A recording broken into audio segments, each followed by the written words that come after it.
As you can see, I picked the perfect backdrop today. It is snowing, as you guys all know, very rare time, but I'm just going to take advantage of it. So this video is going to be about basically tips that I have to sort of be more awake, sort of more aware, more conscious throughout the day, and just things you can do to feel more present throughout the day and just generally not feel sleepy. You know when you have that sort of vibe where you're kind of sleepwalking throughout the day, you're not really aware of what you're doing, you're sort of acting a bit more on impulse, making more rash decisions and things like that. Because of the situation we've been in right now, most of the days probably feel the same. Feels like you're doing the same thing over and over again, and as a result, you probably feel a bit zombified. And I know I do, and I know I have for quite a while. But I have started doing these things and they have really helped me. They have really helped me sort of feel a bit more alive, which is quite a morbid way of putting it, but it's a good thing, promise. So number one, it's not really ranked or anything like that, but the first one is meditation. This one, you know, if you know me, if you know the channel, it's kind of an obvious pick. Meditation helps you to stay present, helps you become aware of your thoughts, feelings and emotions, can make you more empathetic as well, and just generally make you feel happier. And when you meditate, essentially what you're doing is the default mode network in your brain, which is basically the part of your brain that's responsible for like overthinking stuff, just thinking about things in general, typically the past or the future, or whatever. You know, when you're just going off on a little daydream, that's what the default mode network is responsible for. And what you do with meditation, you're sort of resetting that again and just making it so that you can sort of stay more present and you're not just going off on one in your head, and you can just sort of, and also it does help with your memory as well. So the more present you are, the better your memory is. Since I've been meditating, my memory has gotten much better. And the second one, which I think is probably one of the most important ones as well, is something that I've started doing. This is something a bit easier than meditation, is this bad boy. And oh my, I can't. I'm trying to squat right now. It's very difficult to stay still because it's a bit frosty and the camera is only so tall, so I've kind of got to squat. Besides the point. So yeah, with the phone, essentially what I've stopped doing is just looking at this thing before bed, and the big one is after you wake up.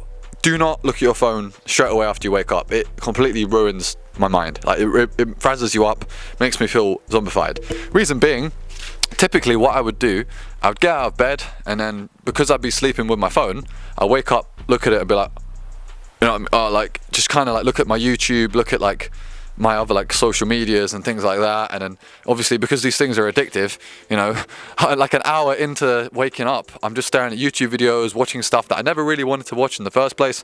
And by the time it's like an hour after, I'm like, I need to get up now.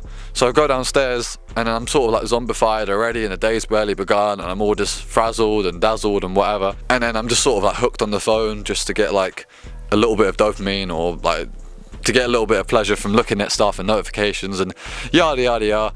But, and in regards to when you go to sleep, instead of looking at your phone, actually just think about your day, you know? Just review what went well, what didn't go so well, what do you want to do tomorrow, what you're happy about. Use it as a time for meditation. There you go.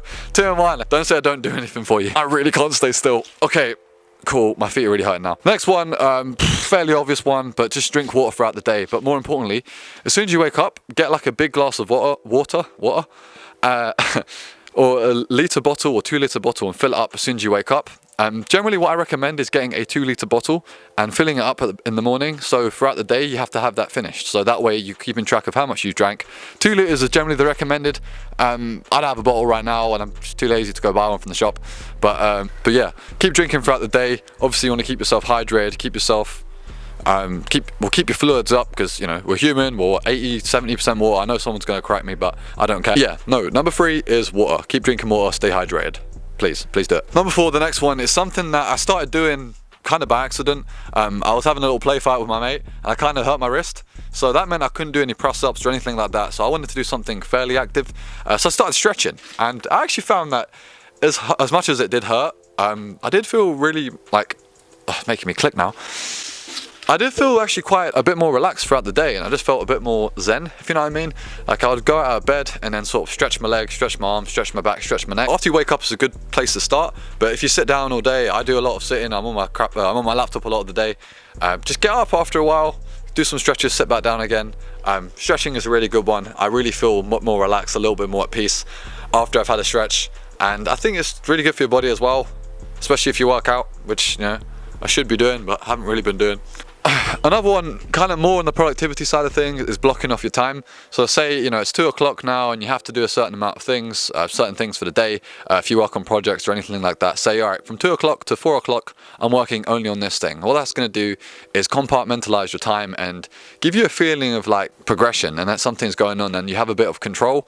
And I think that element of control sort of helps. I know with me, if my day is kind of scattered, I won't really know what to do. I quite like a fair amount of order in my life, not too much order. You know, I like to have a bit of chaos as well, but for me to be sort of content and present, I do need to kind of know what I'm doing. Not super scheduled, not super crazy, but I will block off a few hours to do a particular thing. Instead, if I don't do that, I'll just be like 10 minutes here, 10 minutes there, 10 minutes there, you know, it's just completely mayhem, you know. And you know, I do get stuff done, don't get me wrong, but it just doesn't feel the same after I've had like a couple hours, because then when it's chill time, when it's actually time to chill, I don't think about doing work or doing productive shit, you know. I just think it's a good idea. Another one, the next one is journaling, and again, I've spoken about this on the channel quite a lot. I do love doing this, is journaling. So beginning of the day, throughout the day, end of the day, I don't care, do it whenever you want. Write about your day, write about your feelings, your thoughts. This will also sort of help you with your memory, because it will make it easier to remember things throughout the day, because as you're going about the day, you have to be more present, because you're going to write about it at the end of the day, and you don't want to be sitting there. There's a plane. What's the plane doing there? Oh. At the end of the day, you don't want to be sitting there just thinking, shit, what the hell did I do all day? And what it's going to do is make you focus on the small stuff, little details and things like that, which ultimately make you more present, and I think it's a great idea. And the last one, which I think is probably the nicest one of all of them, is commit to learning one new thing every day. And this could be anything. It doesn't have to be like, oh yeah, today I'll do the drums, tomorrow I'll do piano. No, nothing like that.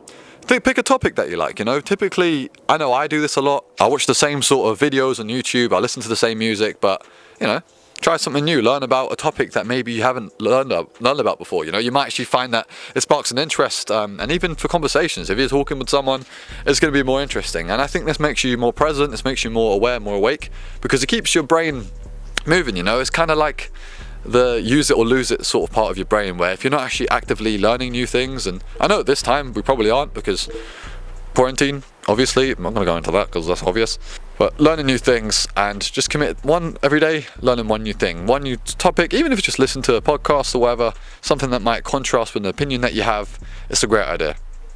So yeah, my legs are killing me right now because I've been squatting down the whole time. I can't wait to get up now, but I hope you guys enjoyed the video. More coming soon. Take care, see you soon.